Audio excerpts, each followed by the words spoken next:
o trabalho, para fazer o serviço, mas quem quer mais terá que se esforçar mais, e não esperar que um ou dois se esforce para, como parasita, sugar um do outro.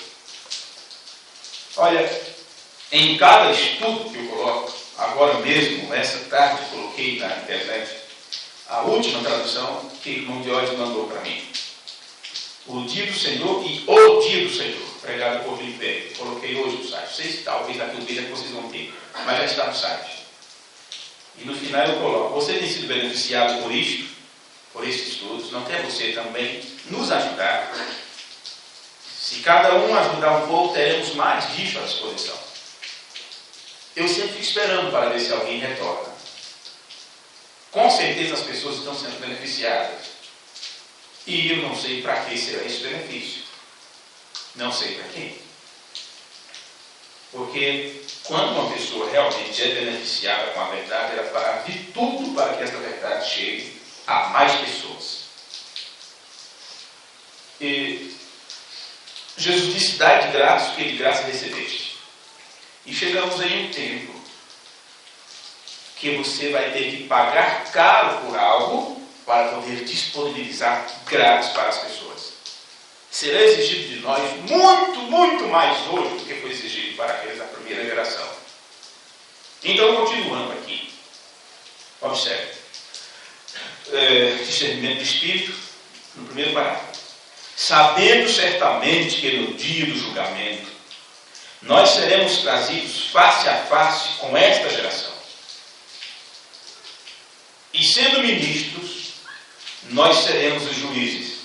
E as pessoas para as quais nós temos falado, e suas atitudes para com a palavra, a qual nós lhes temos trazido, determinará o destino eterno delas. A atitude que elas têm.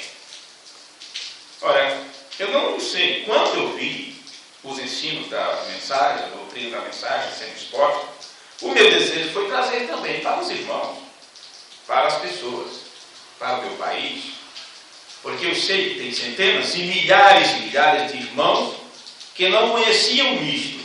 Então eu fiz o possível e o impossível para que isso chegasse à mão das pessoas. E não consigo entender como alguém pode encontrar isto e guardar para si mesmo, ou tentar mostrar do seu jeito, ou da forma que achar que deve. Graças a Deus que eu não tive esse tipo de atitude. É assim que eu encontrei.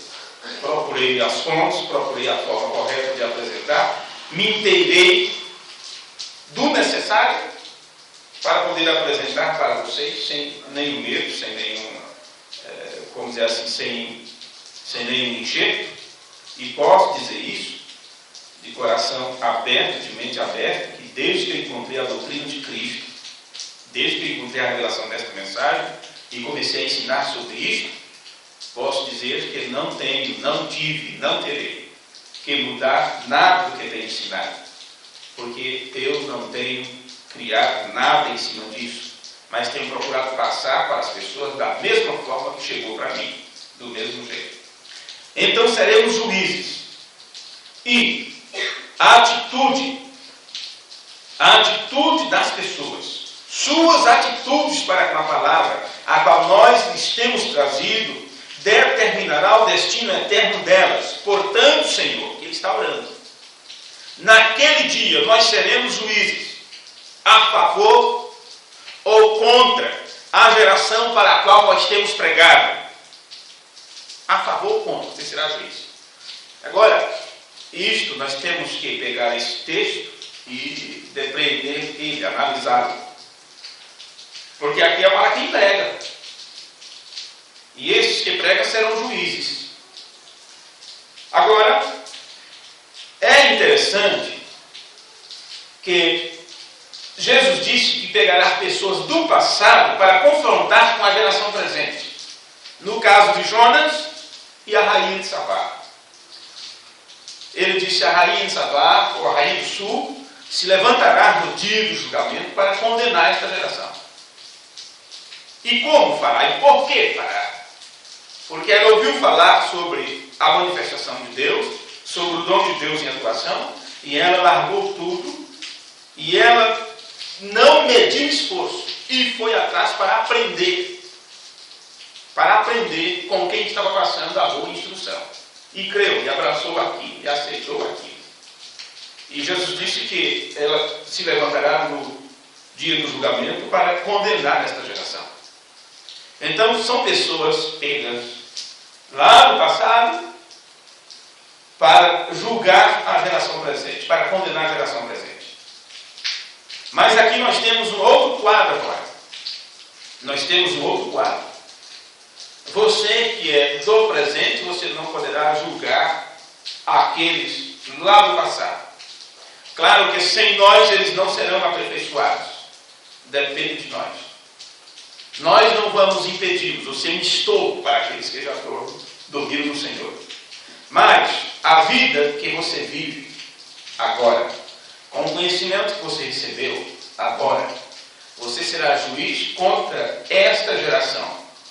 Porque eles terão desculpas para dizer que viveram numa época avançada, onde tudo era colorido, onde o pecado era muito fácil, onde as possibilidades eram inúmeras.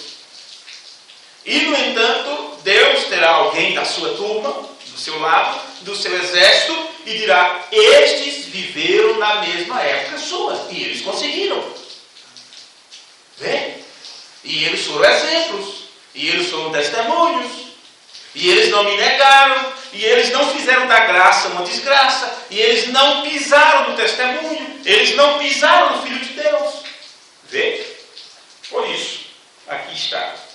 Naquele dia nós seremos juízes a favor ou contra a geração para a qual nós temos pregado. E se você não pregou, como é que você vai julgar? E se você não pregou, como você vai servir de exemplo lá? Agora isso é para os pregadores? O irmão Branco disse: viva o sermão. A maior pregação é a sua vida. É você viver a verdade, é viver a palavra. Você não precisa abrir sua boca para pregar o Evangelho. Onde você estiver, sua vida deve ser o quê? Uma carta, não é? Uma carta escrita, lida por qualquer pessoa. É assim que no dia do juízo eles serão condenados. Porque enquanto viveram, viram o seu testemunho. Vê? Aí que está a responsabilidade de cada um de nós. Bem, de novo, o irmão Branham disse no sermão: tua semente possuirá as portas. Esse é do dia 21 de janeiro de 1962. Tem outros cultos que o irmão Branham pregou, com assuntos semelhantes, como a tua semente possuirá as portas dos teus inimigos, ou Abraão e a sua semente depois dele, ou possuindo todas as coisas, ou possuindo as portas do inimigo. Mas esta é: tua semente possuirá as portas. No parágrafo 69, essa mensagem não está traduzida ainda. No parágrafo 69, o irmão Branham diz: então Deus irá apreciar um homem que vai ser o que ele é, ou um homem que professa cristianismo. Vamos ser um cristão cheio com o Espírito Santo, com a palavra de Deus, ou esqueça isso? Ou vamos viver uma vida cristã, ou é melhor esquecer. Desde lá. Isto é certo. Porque senão você se torna um hipócrita. E vivendo uma vida diferente. E as pessoas vão ver você correr por aí, e fumar, e indo aos bailes, e coisas desse tipo, e dizendo ser um cristão. Então, veja, você coloca um obstáculo no caminho do outro. O que é que nós aprendemos no outro culto? Eu não sei se as anotações do outro culto estão por aqui ainda, onde o irmão Branham mandou termos cuidado. Deixa eu ver aqui, mas eu acredito que vocês lembram daquela citação aqui. Aqui está. Parágrafo 13 do sermão A Obra-Prima. Agora as pessoas creem em você. E assim você é um representante de Cristo. fazer? Nós devemos ter bastante cuidado, porque você não está somente destruindo a si mesmo com o erro, você está destruindo a outros que estão te seguindo. Isto foi do culto anterior, culto passado. Agora veja a continuação aqui em outro sermão. Tua semente possuirá as portas. Vê? As pessoas vão ver você correr por aí, fumar, indo a bailes e coisas desse tipo, e dizendo ser um cristão. Então veja, você coloca um obstáculo no caminho do outro, se tornando o quê? Um tropeço, um escândalo, não é? Ao invés de você ser aquele que vem, o caminho está pronto para você, já vi na frente. Não, você vai colocar ali como uma pedra para as pessoas tropeçarem. E elas dizem, não há mais cristianismo, não tem mais crente sincero. Fiz negócio com fulano, olha o que deu. É homem de boas palavras. É mulher fofoqueira, só falar da vida dos outros. Quando se juntam, ao invés de falar das coisas de Deus, olha o que fala. Não é? Outras dizem, eu vi o que tem nos bastidores disso. Vivi em famílias cristãs, pessoas que diziam que era crente. E o que eu vi em suas mesas, o que eu vi as conversas dele, falando da vida dos outros, falando dos irmãos e tudo, que nojo, é uma vergonha. É por isso que muitos nossos, eles não conseguem se integrar ou encarar o cristianismo com seriedade, pela forma que nós tratamos uns aos outros. As pessoas observam, nossos filhos observam.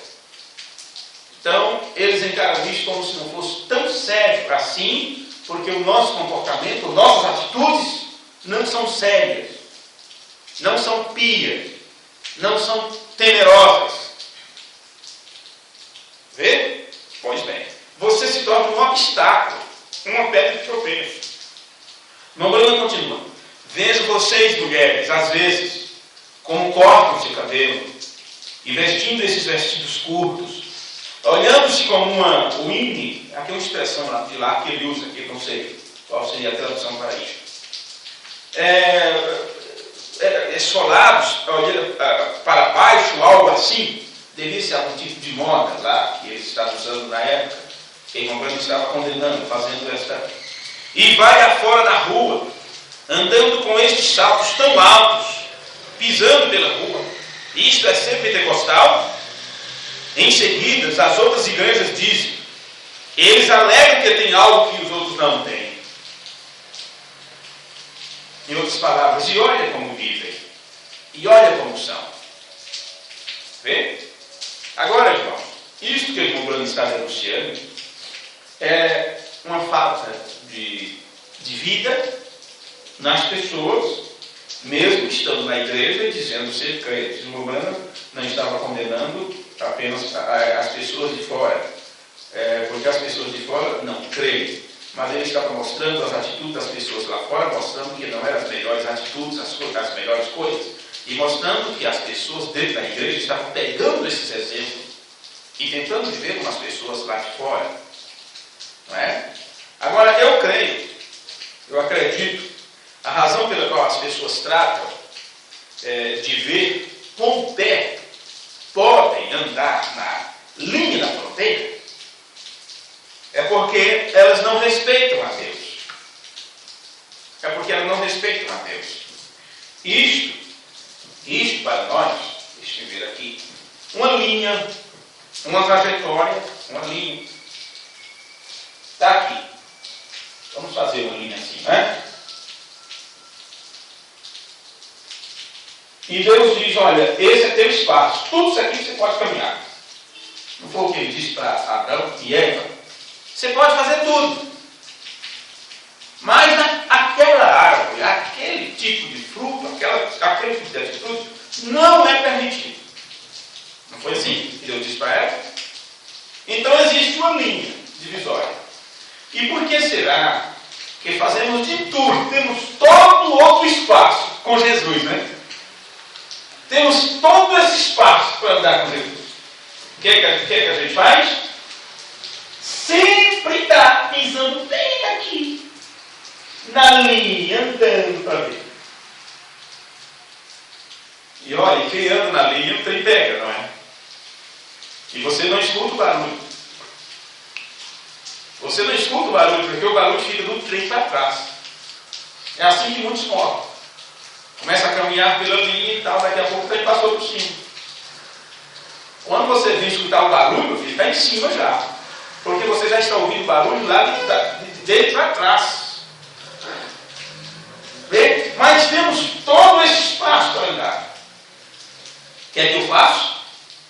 Ao invés de me distanciar da linha divisória e andar bem longe disso, como aquele carroceiro do rei, vocês sabem, que o rei precisava de um carroceiro, não vamos contar essa história, e ele fez ali, vamos dizer assim, pediu os currículos, né?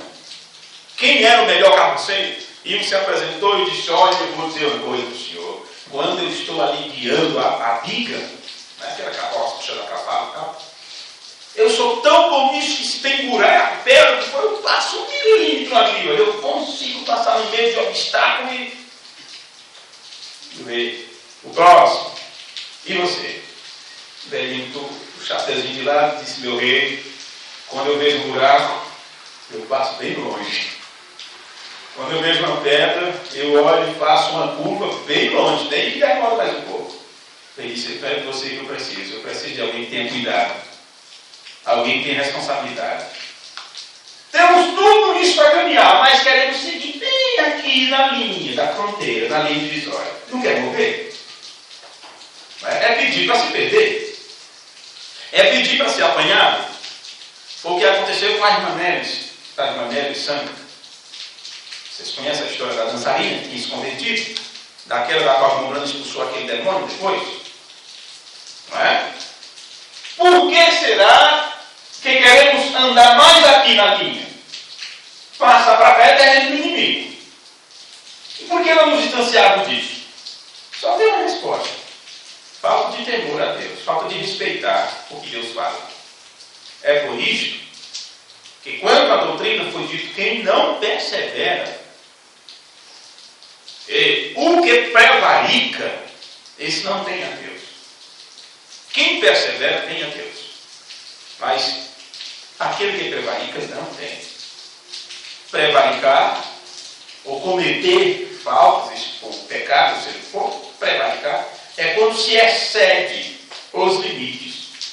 E exceder os limites é passar para o lado extremo. E se eu sei que passar dessa linha para cá, eu já estou do lado terreno do inimigo, e se esta linha é o limite, eu estarei fora de perigo se eu caminhar o mais longe possível desta linha divisória. Concorda? Amém. Pois bem. Então, as pessoas, aquele que andar em cima da linha, a margem da linha divisória, podem clamar que Ele, Jesus, é seu Salvador. É Ele que parte o pão, é Ele que me alimenta e tal. Pode dizer que Ele é seu Salvador. Mas a pergunta é: Ele é Senhor das nossas vidas? Temos Ele como Salvador e Senhor? Porque se tivermos Ele como Senhor, então como me chamar de Senhor se não obedece o que eu vos mando? Se Ele é Senhor da minha vida, então eu não tenho vida. Eu não domino minha vida, eu não comando minha vida. Eu me deixarei guiar por Ele. Vê? Bem, na mensagem a respeito do parágrafo 25, para os irmãos que estiverem depois ouvindo isto, ou ouvindo mesmo agora através da transmissão, e forem fazer pesquisa, no sermão traduzido pela palavra original, é o parágrafo 45. Mas citando do sermão em inglês, é o 25. O irmão Branham disse: terminando aqui em Eclesiastes capítulo 12, versículo 13, está escrito assim, está vendo? De tudo que se tem ouvido, o fim é: teme a Deus e guarde os seus mandamentos, porque este é o amplo dever de todo homem. A conclusão de todo o assunto é para temer a Deus. E quando você não pode ter respeito Olha, e quando? Você não pode ter respeito até que você tenha temor. Você tem que ter temor de Deus. Salomão disse em Provérbios que o temor de Deus é o princípio da sabedoria. O temor de Deus é o princípio da sabedoria. Agora, aquilo não quer dizer que você tenha medo dele. Porém, isto quer dizer que você está dando respeito e reverência. E quando você respeita a Deus, você teme a Deus. Você teme que você possa desagradá-lo de alguma maneira. Seu temor é esse. Eu não posso agradar a meu Deus. É como você, pense você, quando você magoa alguém que você ama. Alguém que você ama, alguém que você ama tanto e sente que magoou aquela pessoa. Fez algo que magoou. Agora, claro, que quando não se tem sentimento, magoamos, pisamos, maltratamos, arrancamos pedaços e não estamos nem aí. E por não estarmos nem aí, não pedimos desculpa, não pedimos perdão, não procuramos acerto. Não é? Esse é um problema sério. Agora, não tem. Como você pode amar e não cuidar? Como você pode amar e não ter cuidado com aquele coração, para não feri-lo? Tem que existir. Eu não sei, as pessoas diferenciam muito o amor de muitas outras coisas. Eu talvez nem saiba o que é amor. Nem saiba o que é amor. E deveriam, quando somos jovens, deveríamos ter tido aula sobre o que é amor, diferente das aulas que aprendemos aí fora no mundo. Antes de aprendermos a amar uns aos outros, ou saber como é que se ama ao outro, deveríamos primeiro amar a Deus, aprender, saber o que é amar a Deus. Antes de declararmos que amamos alguém, ou de falarmos para alguma pessoa, para o namorado, namorada, noivo, esposa, antes de podermos falar, eu te amo, deveríamos primeiro saber o que é amar a Deus. Porque se você não ama a Deus, seu amor para com as outras pessoas é puramente mental, puramente carnal, puramente afetivo, e isto não irá à frente, isso não irá muito longe, isso magoará, maltratará, pisará, e você nem estará se importando com aquilo, levantará a cabeça e irá embora. Por isso que amar a Deus sobre todas as coisas. Se você ama a Deus sobre todas as coisas, em segundo lugar está você. Você diz, não é o próximo? Não. Como você pode amar o próximo se você não tem amor por si mesmo? E ao próximo como a ti mesmo. Então agora vem o amor de Deus, que é derramado em seu coração. Aí sim você pode amar ao próximo. É uma sequência. Não é? Continuando. Aqui. No sermão Respeito, estou lendo no parágrafo 25, na tradução feita pela palavra original, e a partir do parágrafo 46. Aquilo não quer dizer que você tenha medo dele, porém isso quer dizer que você tenha respeito e reverência. Você teme que você possa desagradá-lo de alguma maneira. Você teme, com receio de você fazer algo errado. Você não desejaria fazer. Eu tenho minha mãe. Eu tenho minha esposa. Aliás, eu temo minha mãe. Eu temo minha esposa. Eu temo minha igreja. Eu temo todos os servos de Deus. A menos que eu pusesse uma pedra de tropeço em algum lugar em seus caminhos. Se você põe uma pedra de tropeço, você não teme. Você não tem temor.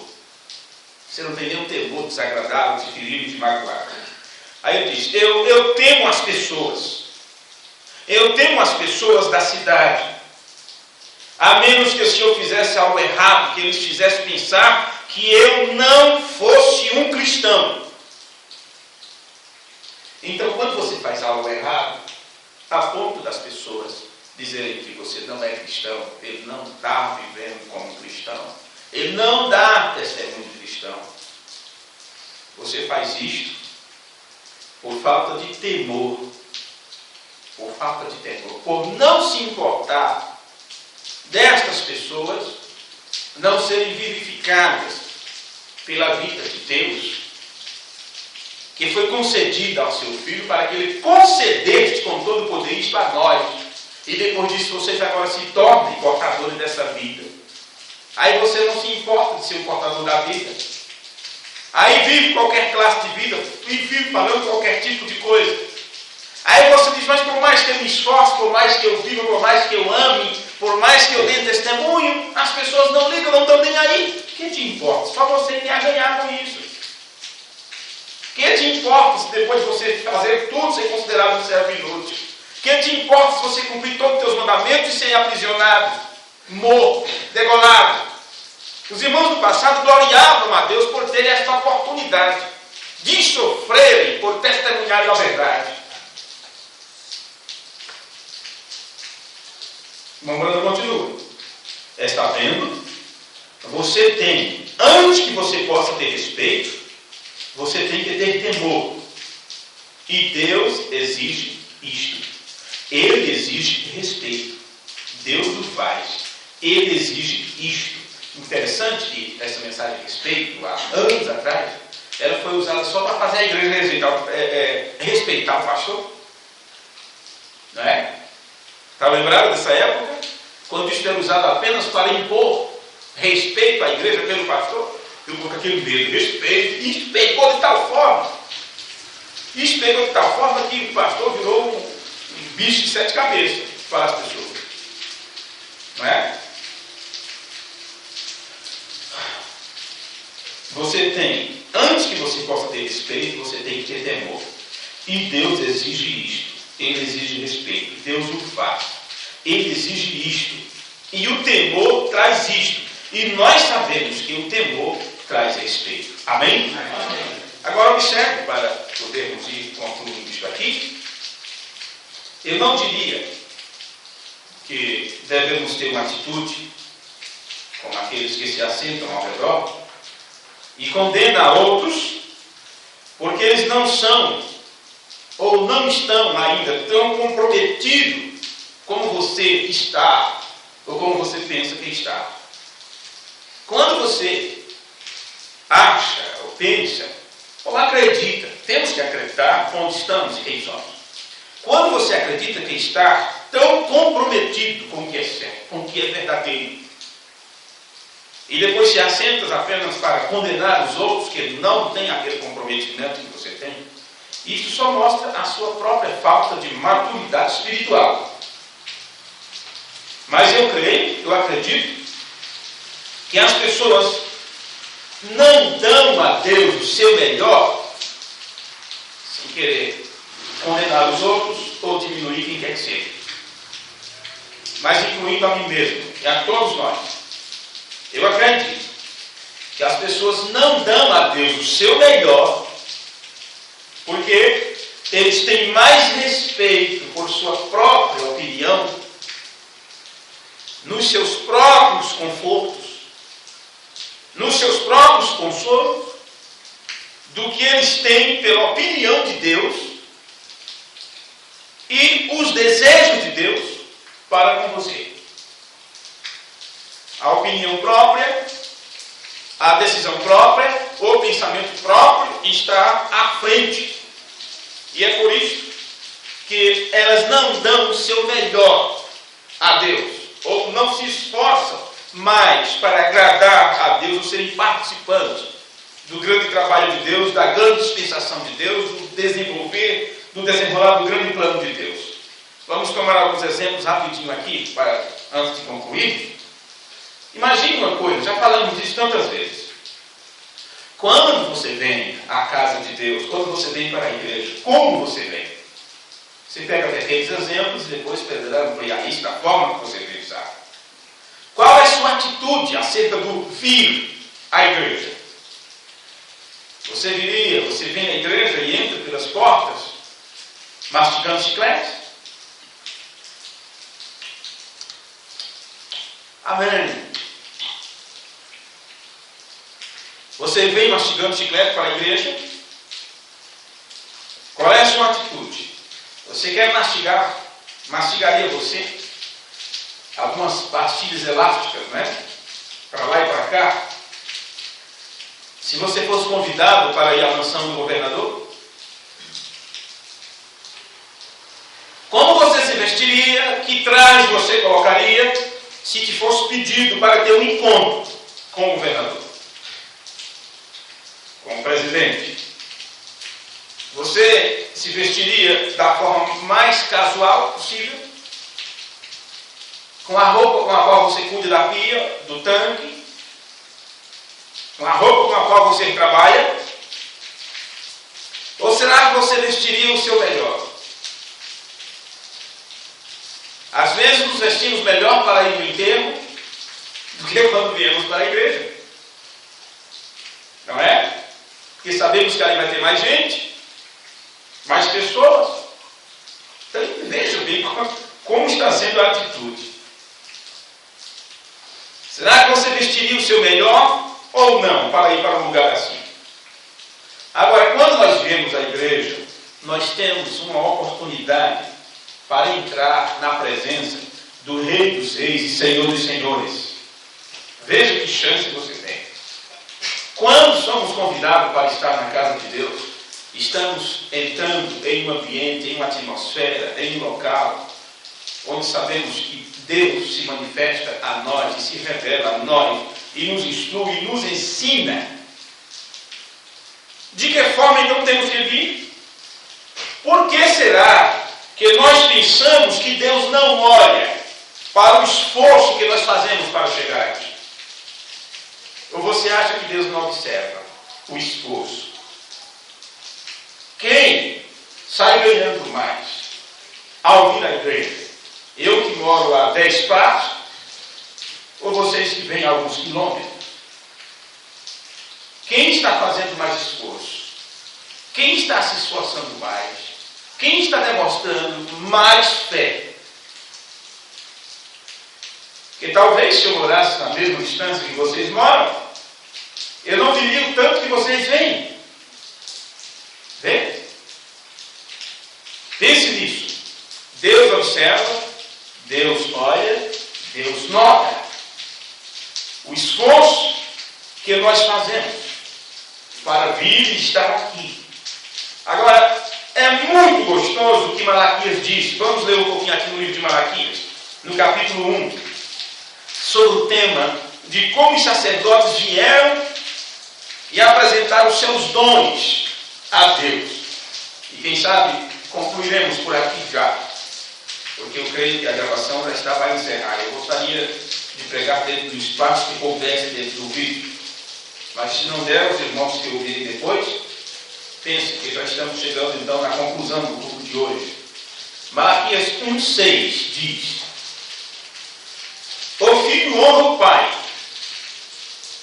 Olha, isto está estabelecido nas Escrituras, e não foi dito assim, alguns sim, outros não, porque a Bíblia estabeleceu isso, para que o filho honre ao pai, sem mais nem menos. O filho honra o pai, e o servo o seu senhor. Se eu sou pai, onde está a minha honra? Poderíamos pregar muito com isso aqui, não é? Como se dá honra a Deus? E aí entramos naquela mesma questão do Pai Nosso. Vê? Como podemos ter uma oração modelo, nos dirigindo a Deus como nosso Pai, se não damos a Ele honra como Pai?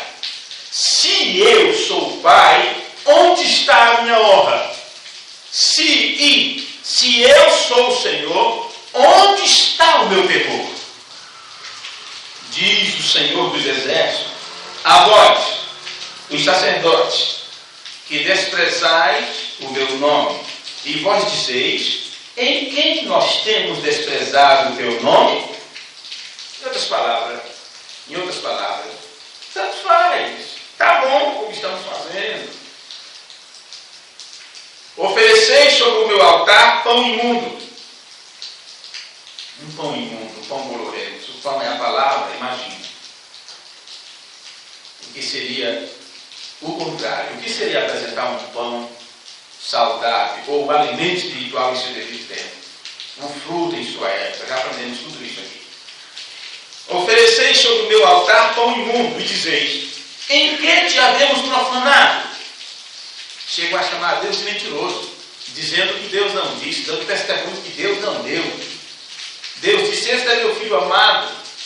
Os sacerdotes dizem: não, o filho é o próprio Pai.